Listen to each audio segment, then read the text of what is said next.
ഇലക്ഷൻ്റെ ആദ്യഘട്ടത്തിൽ തന്നെ ഇപ്പം കേരളത്തിലെ എല്ലാ 20 സീറ്റിലും LDF സ്ഥാനാർത്ഥികൾ ഇപ്പം ഇന്നലെ വൈകിട്ടോടുകൂടി ഔദ്യോഗികമായി പ്രഖ്യാപിച്ച് ഫീൽഡിലിറങ്ങിക്കഴിഞ്ഞു. പൊതുവിൽ നമ്മൾ ഇപ്പം ഇലക്ഷൻ്റെ വാർത്തകളിങ്ങനെ വരുമ്പോൾ രണ്ട് മുന്നണികളും സ്ഥാനാർത്ഥികളാവുന്നു എന്ന് പറയുന്ന ഒരുപാട് കാലത്തെ വാർത്തകളൊക്കെ റിപ്പോർട്ട് ചെയ്ത ഒരവസ്ഥയിൽ, പക്ഷേ ഇത്തവണ നോക്കൂ, രണ്ടാമത്തെ ദിവസത്തിലേക്ക് LDF സ്ഥാനാർത്ഥികൾ ക്യാമ്പയിനുമായിട്ട് പോയിരിക്കുകയാണ്. അതിൻ്റെ ഷെഡ്യൂളൊക്കെ വന്ന് ഒരു ദിവസം ഏതാണ്ട് 15-20 കേന്ദ്രങ്ങളിൽ സ്വീകരണങ്ങൾ ഏറ്റുവാങ്ങിക്കൊണ്ട് ഇങ്ങനെ പോവുകയാണ്. പക്ഷേ അതേ സമയത്ത് ഏതാണ്ട് 19 സീറ്റിലും സ്ഥാനാർത്ഥികൾ ആൾറെഡി ഉള്ള UDF 18 സീറ്റിലും ആൾറെഡി ഫിക്സഡ് സ്ഥാനാർത്ഥികളുള്ള UDF-നകത്ത്, പ്രത്യേകിച്ച് കോൺഗ്രസിനകത്ത് ചർച്ച പോലും അതിൻ്റെ ഒരു ഘട്ടത്തിലേക്ക് എത്തുന്നില്ല. അപ്പോൾ അത് ഇതുവരെ ഇല്ലാത്തൊരു രാഷ്ട്രീയ ചരിത്രത്തിൻ്റെ ഒരു പ്രത്യേകതയാണെന്ന് തോന്നുന്നു. ഈ ഇലക്ഷൻ ചരിത്രത്തിൻ്റെ ഒരു പ്രത്യേകതയാണെന്ന് തോന്നുന്നു. വർമ്മക്കിപ്പോൾ എന്താണ് അതിനെക്കുറിച്ചൊരു? അതായത് ഈ ഇന്ത്യയിലെ സാഹചര്യത്തിനനുസരിച്ച് തെരഞ്ഞെടുപ്പിനെ എത്ര ഗൗരവത്തോടെ കാണുന്നു എന്നുള്ളതിന് ഏറ്റവും വലിയ ഉദാഹരണമാണ് ഇടതുപക്ഷത്തിൻ്റെയും കേരളത്തിലെ UDF-ൻ്റെയും സമീപനങ്ങൾ. ഇടതുപക്ഷം യാതൊരു സംശയത്തിനും ഇല്ലാത്ത വിധത്തിൽ ഇടതുപക്ഷ മുന്നണിയിലുള്ള എല്ലാ പാർട്ടികളുടെയും സ്ഥാനാർത്ഥികളെ പ്രഖ്യാപിച്ചു കഴിഞ്ഞു. ഇന്നലെ CPM സ്ഥാനാർത്ഥിയെ പ്രഖ്യാപിച്ച ആ നിമിഷം മുതൽ എല്ലാ സ്ഥാനാർത്ഥികളും രംഗത്തിറങ്ങി റോഡ് ഷോ നടത്തി, വീടുകളിൽ കയറാൻ തുടങ്ങി, പ്രധാനപ്പെട്ട വ്യക്തികളെ കാണാൻ തുടങ്ങി. അതായത് ഒരു ഇലക്ഷനിലുള്ള ഗൗരവം, ഇപ്പോൾ ഇന്ത്യയിലെ സാഹചര്യം വളരെ അപകടകരമായ സാഹചര്യമുള്ളത്. തീർച്ചയായിട്ടും ഫെഡറലിസത്തിന് ഭീഷണിയാണ്, ജനാധിപത്യത്തിന് ഭീഷണിയാണ്, ന്യൂനപക്ഷങ്ങളുടെ അവസ്ഥ അതിഭീകരമാണ്. അപ്പോൾ ഇന്ത്യയുടെ ഇന്നത്തെ ഈ അവസ്ഥയിലുള്ള ഭാവി നിലനിൽക്കണോ വേണ്ടോ എന്നൊരു ചോദ്യത്തിൻ്റെ മുന്നിലാണ് ഇടതുപക്ഷം ഇതിനെ കാണുന്നത്. ആ ഗൗരവത്തോടെ ഇടതുപക്ഷം ഇന്ത്യയെ കാണുന്നത് മാത്രമല്ല, ഈ ഇന്ത്യ മുന്നണിയിലുള്ള മറ്റു പാർട്ടികളെ കൂടി പ്രേരിപ്പിക്കുന്ന ഒരു ഘടകമായിട്ട് ഈ CPM ഇടതുപക്ഷം മാറിയിട്ടുണ്ട്. ആ ഗൗരവം UDF-ന് ഉൾക്കൊള്ളാൻ കഴിഞ്ഞിട്ടില്ല. അത് വളരെ വ്യക്തമായിട്ട് അവരുടെ പാർട്ടിക്കകത്തുള്ള തർക്കം നിലനിൽക്കുന്നു, മുന്നണിക്കകത്തുള്ള തർക്കം നിലനിൽക്കുന്നു. അതുകൊണ്ട് അവർക്ക് സ്ഥാനാർത്ഥികളായി ഇതുവരെ കഴിഞ്ഞിട്ടില്ല. അത് അതിൻ്റെ രാഷ്ട്രീയ പോയിന്റിൽ ഓക്കെ. ഇപ്പം നമ്മളിപ്പോൾ കേരളത്തിലേക്ക് വന്നു കഴിഞ്ഞാൽ കേരളത്തിൻ്റെ ഒരു ഇന്നലെ വൈകിട്ട് ആ അനൗൺസ്മെൻറ്റ് ചെയ്യുന്ന സമയത്ത് 15 മണ്ഡലങ്ങളുടെയും ആ സോഷ്യൽ മീഡിയ ഇത് ഞാനിങ്ങനെ നോക്കുകയായിരുന്നു.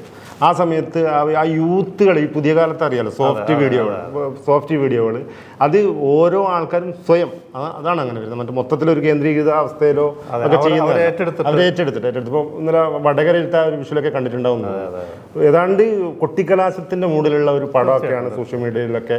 അപ്പോൾ അങ്ങനെ ഒരു ആവേശം, അതായത് താഴ്ത്തട്ടിലുള്ള യൂത്ത് ഏറ്റെടുത്തു എന്നുള്ളതാണ്. അത് ഇതുവരെ ഇല്ലാത്തൊരു കാഴ്ച ആണെന്ന് തോന്നുന്നു. ഈ ലെഫ്റ്റിൻ്റെ പട്ടിയെക്കുറിച്ച് ചില കോണിൽ നിന്ന് പ്രചരിപ്പിക്കുന്നത് യുവ പ്രാതിനിധ്യം ഇല്ല എന്നാണ്. അത് തന്നെ ഏറ്റവും വലിയ മണ്ടത്തരാണ്. ഇപ്പോൾ യുവ സ്ഥാനാർത്ഥികളുണ്ട്, വസീഫ് ഉൾപ്പെടെയുള്ള ആൾക്കാരുടെ പേര് അതിനകത്തുണ്ട്. പക്ഷേ ഈ സ്ഥാനാർത്ഥി ലിസ്റ്റ് ശ്രദ്ധിച്ചു കഴിഞ്ഞാൽ ഇന്ത്യയിലെ തന്നെ ഈ പാർലമെൻറ്റിനകത്ത് ശോഭിക്കാൻ കഴിയുന്ന പാരമ്പര്യമുള്ളവർ, രാഷ്ട്രീയ പശ്ചാത്തലമുള്ളവർ, ഭരണപരിചയമുള്ളവരെല്ലാം ഈ പട്ടികയിൽ. അതിൻ്റെ വേറൊരു വശമുണ്ട്. കാരണം നമ്മൾ യുവത്വം എന്ന് പറയുന്നത്, പ്രത്യേകിച്ച് പാർലമെൻറ്റ് ഇലക്ഷനാണ്, യുവത്വം എന്ന് പറയുന്നത് ബൈ പ്രായം കൊണ്ടല്ലല്ലോ. അതായത് ഇപ്പോൾ അവിടെ പോയി ഒരു കരിങ്കിൻ്റെ ആവശ്യമല്ലല്ലോ പാർലമെൻറ്റ് ഉന്നയിക്കേണ്ടത്. കാരണം നാളത്തെ ഇന്ത്യ എന്താവണം എന്നുള്ളത് സംബന്ധിച്ചൊരു ചർച്ചയാണ് നടക്കുന്നത്. പ്യൂർലി പൊളിറ്റിക്കലാണ്. പൊളിറ്റിക്കലാണെന്ന് കേരള ജനതയ്ക്ക് അറിയുകയും ചെയ്യാം. അതാണ് കഴിഞ്ഞ പാർലമെൻറ്റ് തെരഞ്ഞെടുപ്പിൽ അങ്ങനെ ഒരു ക്യാമ്പയിൻ വന്നതോടുകൂടി വന്നു. അത്തരം ഒരു അവസ്ഥ ഇപ്പോൾ ഇല്ല എന്നുള്ളത് ആണ് പ്രസക്തമായിട്ടൊരു കാര്യം. അതായത് ചില മീഡിയകൾ ഉദ്ദേശിച്ചത് ഈ പട്ടികയ്ക്കെതിരെ എന്തെങ്കിലും മോശമായിട്ട് പറയാൻ പറ്റും ക്യാമ്പയിൻ തുടങ്ങിയിരുന്നു. അതാണ് സംഭവം. പക്ഷേ നമ്മുടെ പട്ടിക നോക്കിക്കഴിഞ്ഞാൽ ഇപ്പോൾ ഇളമരം കരീം, തോമസ് ഐസക്, വിജയരാഘവൻ പാർട്ടിയുടെ പൊളിറ്റ് ബ്യൂറോ അംഗമാണ്, മറ്റുള്ള രണ്ടുപേരും കേന്ദ്ര കമ്മിറ്റി അംഗമാണ്. ഇവരുടെയൊക്കെ ഒരു രാഷ്ട്രീയ പാരമ്പര്യവും പാർലമെൻറ്റിലെ പ്രവർത്തന പരിചയം, ഐസക് മന്ത്രി എന്നുള്ള എനിക്ക് കേരളത്തിലുണ്ടാക്കിയ പെർഫോമൻസ്, ഇതൊക്കെ തീർച്ചയായിട്ടും ജനങ്ങളെ സ്വാധീനിക്കുന്നുള്ള. ഇപ്പോൾ പാർലമെൻറ്റിൽ നിർണായകമായ രാഷ്ട്രീയ വിഷയങ്ങൾ ഉണ്ടാകുമ്പോൾ ഏറ്റവും സീനിയറായിട്ടുള്ള ആൾക്കാർ തന്നെ ഇടപെടുക എന്നുള്ളതാണ് അതിൻ്റെ രാഷ്ട്രീയം. ഇപ്പോൾ പൗരത്വ ഭേദഗതി ബില്ല്, അപ്പോൾ നമ്മളിപ്പം സാധാ ഇവിടുത്തെ ഒരു കോളേജ് കുമാരനെ അയച്ച് വേണ്ടത് തന്നെയാണ്, തലമുറ മാറ്റത്തിൻ്റെ ഭാഗമായിട്ട് വേണ്ടത് തന്നെയാണ്. പക്ഷേ അതീവ ഗൗരവമായിട്ടുള്ള ഒരു വിഷയം വരും. വിജയരാഘവനെ പോലെ അല്ലെങ്കിൽ ഇളമരം കരീമിനെ പോലെ, ഐസക്കിനെ പോലെ ഉള്ള പാർലമെൻറ്റേറിയന്മാർ അവിടെ പോയിട്ട് അതിനെ പ്രതിരോധിക്കുക എന്നുള്ള വലിയൊരു വിഷയമാണ്. ഇതിൻ്റെ വ്യത്യാസം എന്താണെന്ന് വെച്ചാൽ, ഇപ്പോൾ തീരുന്ന ഈ പാർലമെൻറ്റിനകത്ത് ന്യൂനപക്ഷങ്ങൾക്കെതിരായിട്ട്, ജനാധിപത്യത്തിനെതിരായിട്ട് ഒരുപാട് ബില്ലും കൊണ്ടും നിയമങ്ങളും കൊണ്ടും ചർച്ച വന്നു. ഈ സമയത്ത് കേരളത്തിൽ നിന്ന് പോയ 18 MP-മാരുണ്ടായിരുന്നു. അവരെന്ത് ചെയ്തു? ഇതുകൊണ്ട് ഇന്ത്യ നേരിട്ട് കണ്ടതാണ്. അവർ ഈ വിഷയത്തിൽ ഇടപെടാനോ ഒരഭിപ്രായം പറയാനോ ഒന്നും തയ്യാറായില്ല. എന്നാൽ CPM-ൻ്റെ ഇടതുപക്ഷത്തിൻ്റെ 3-4 അംഗങ്ങൾ ഇടപെടുന്ന രീതി എല്ലാവരും കണ്ടതുമാണ്. അതിലൊരു ഉദാഹരണം പറയാം. ഞാനിപ്പം എൻ്റെ വ്യക്തിപരമായിട്ടൊരു അനുഭവം കൂടി എത്തേക്ക് ചേർത്ത് വെക്കാം. അപ്പം ഞാൻ കാസർഗോഡ് നിന്ന് വരുന്ന ആളാണ്. അപ്പോൾ കാസർഗോഡ് അവിടുത്തെ സ്ഥാനാർത്ഥിയാണ്, അവിടുത്തെ ജില്ലാ സെക്രട്ടറിയാണ്, ഫീൽഡിൽ ഒരുപാട് അറിഞ്ഞ കക്ഷിയാണ്. അപ്പോൾ ഇന്നലെ ഈ സ്ഥാനാർത്ഥി അനൗൺസ്മെൻറ്റ് വരുമ്പം അദ്ദേഹത്തെ വിളിക്കുന്നത് സമസ്തയുടെ നേതാവ് ജിഫ്രി തങ്ങളാണ്. ജിഫ്രി തങ്ങളുടെ പ്രത്യേകത വെച്ച് കഴിഞ്ഞാൽ അങ്ങനെ അങ്ങോട്ട് വിളിക്കുന്ന ആളൊന്നുമല്ല.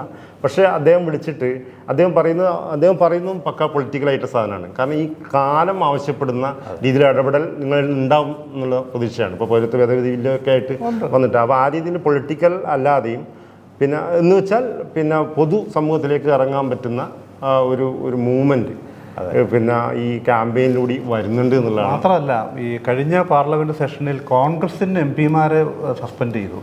ആ വിഷയം ടേക്കപ്പ് ചെയ്തത് എങ്ങനെയാണ്? അതിനകത്ത് ഏറ്റവും വലിയ ബഹളം ഉണ്ടാക്കിയത് LDF ഇടതുപക്ഷത്തിൻ്റെ അംഗങ്ങളാണ്. ഈ നടപടി ശരിയല്ല, ജനാധിപത്യ വിരുദ്ധമാണെന്ന് പറഞ്ഞത് ഇടതുപക്ഷത്തുള്ള അംഗങ്ങളാണ്. അപ്പോൾ എന്തിനാണ് ഒരു പാർലമെന്റ് അംഗം പാർലമെന്റിൽ പോകുന്നത് എന്ന് കൃത്യമായ ധാരണ ഇടതുപക്ഷത്തിനുണ്ട്. ആ ധാരണ പ്രകാരം തന്നെ അവരെ ജയിപ്പിച്ചെടുക്കാൻ കഴിയുമെന്നുള്ള വിശ്വാസമാണ് പാർട്ടി ഇടതുപക്ഷത്തിനുള്ളത്. അതിൻ്റെ കൂടെ ഒന്നുകൂടി ആഡ് ചെയ്തത് ഇപ്പം പിന്നെ കേന്ദ്ര അവഗണന എന്നൊക്കെ പറഞ്ഞ് നമ്മൾ ക്യാമ്പയിനൊക്കെ ആയി നടത്തുന്നുണ്ടല്ലോ. അത് ജനങ്ങൾക്ക് പൊതുവിൽ ബോധ്യപ്പെട്ടിട്ടുള്ള ഒരു കാര്യമാണ്. ഇപ്പോൾ ഞാൻ പറയാം, ഒരു പ്രധാനപ്പെട്ട ഒരു വിഷയം പാർലമെന്റിൽ വരികയാണ്. അപ്പോൾ ആ സമയത്ത് വളവരകരിയെ പോലെ, ഐസക്കിനെ പോലെ, സൈലി ടീച്ചറെ പോലെ ഉള്ള ആൾക്കാർ ഈ പാർലമെന്റിൽ നിന്ന് ഇറങ്ങി വന്ന് ആ ഗാന്ധി പ്രതിമയ്ക്ക് താഴെ ഒരു ഇത് പ്രക്ഷോഭം നടത്തുന്നു. അതുണ്ടാക്കുന്ന രാഷ്ട്രീയ, പ്രത്യേകിച്ച് സൈലി ടീച്ചറെ പോലുള്ള അത് അത്തരത്തിലുള്ള ഒരു പൊളിറ്റിക്കൽ സാധനം കൂടി കാണുന്നുണ്ട് എന്നുള്ളതാണ് കേരള ജനത. ഈ പട്ടികയിലെ ഒരു മികവിനെ എങ്ങനെ ഉയർത്തി കാണിക്കാമെന്ന് ഗവേഷണം ചെയ്യുന്ന ചില പത്രങ്ങളുണ്ട്. ഇപ്പോൾ ഉദാഹരണത്തിന് ഇപ്പോൾ രവീന്ദ്രൻ മാഷെ പോലെ ഒരാളെ നമ്മൾ പട്ടിക വയ്ക്കുമ്പോൾ ജനങ്ങൾക്ക് ഒരു സംശയമില്ല, എതിരാളികൾക്ക് പോലും സംശയമില്ല, അതൊരു മനുഷ്യനാണ്. മാധ്യമപ്രവർത്തകർക്കും ഇല്ല. ആ മനുഷ്യനെ കുറിച്ച് മനോരമയിൽ ഒരു ലേഖകൻ എഴുതിയതെന്താണ്?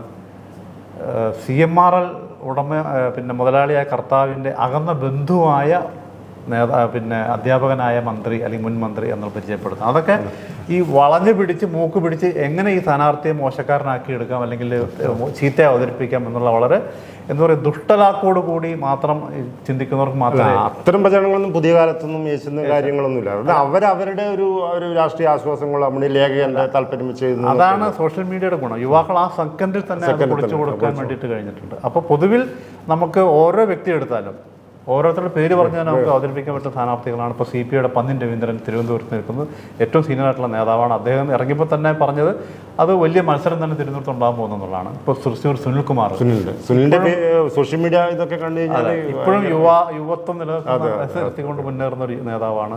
അതുപോലെ ആനി രാജ ദേശീയ തലത്തിൽ തന്നെ ശ്രദ്ധിക്കപ്പെട്ട ഒരു നേതാവാണ്. ഇപ്പോൾ രാഹുൽ ഇവിടെ വരുന്നില്ല എന്നൊക്കെ ഒരു ചർച്ചയുടെ ഒരു കാര്യം എനിക്ക് തോന്നുന്നത് ആനി രാജ മറുഭാഗത്ത് ഉള്ളത് കൊണ്ട് കൂടി തന്നെയാണ്. അതൊരു രാഷ്ട്രീയം ഉണ്ട് അതിനകത്ത്. കാരണം തൊട്ടടുത്ത പിന്നെ പ്രധാനപ്പെട്ട ഇന്ത്യ മുന്നണിയുടെ കക്ഷിയുടെ വനിതാ നേതാവ് മാത്രമല്ല, രാജയുടെ ഭാര്യയാണ്.